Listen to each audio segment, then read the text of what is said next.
Naniniwala ang asawa ng inmate na si Tony Ko na sinadyang patayin itong si Ko sa gulo kahapon sa New Bilibid Prison. May live report si Marisol Abdurman. Marisol?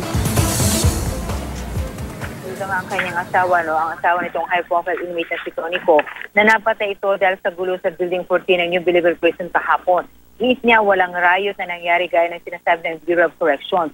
Wala rin daw kasi sa ugali ng kanyang asawa na isang Chinese national nga na makisari sa gulo. Paniwala ng misis ni Tony Ko, sinadya raw talagang patayin ang kanyang mister. Dahil imagine mo na lang daw, Jiggy, ang sabi niya sa atin, 12 saksak daw ang tinamo nito sa iba't ibang parte ng katawan. At malabo rin daw ang sinasabi ng Bucor na base mo na sa kwento sa kanila ng isa pang inmate na si dating Police Major Clarence Donggail na nagpapastress daw ang mga high-profile Chinese inmates kaya sila sinita ni Donggail.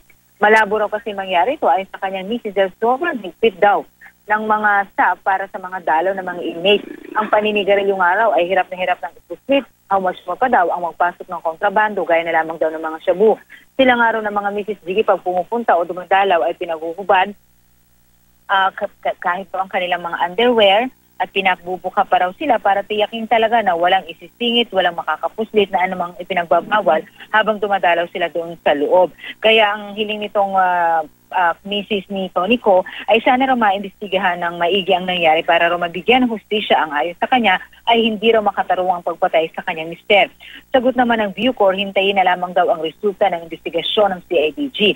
Samantala, Jiggy, dahil sa pangyayari takot na rin ngayon ang mga misis ng iba pang mga high-profile inmates na nandoon din ngayon sa Building 14. Lalo't hindi pa raw nila nakakausap ang mga ito simula na mangyari nga ang gulo kahapon.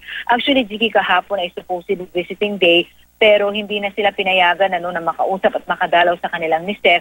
Kaya talaga namang hindi na raw sila makatulog sa labis na pag-aalala. Ito raw ay kahit pa, staff na ang nakabantay. Jiggy. Maraming salamat, Marisol Abdurman.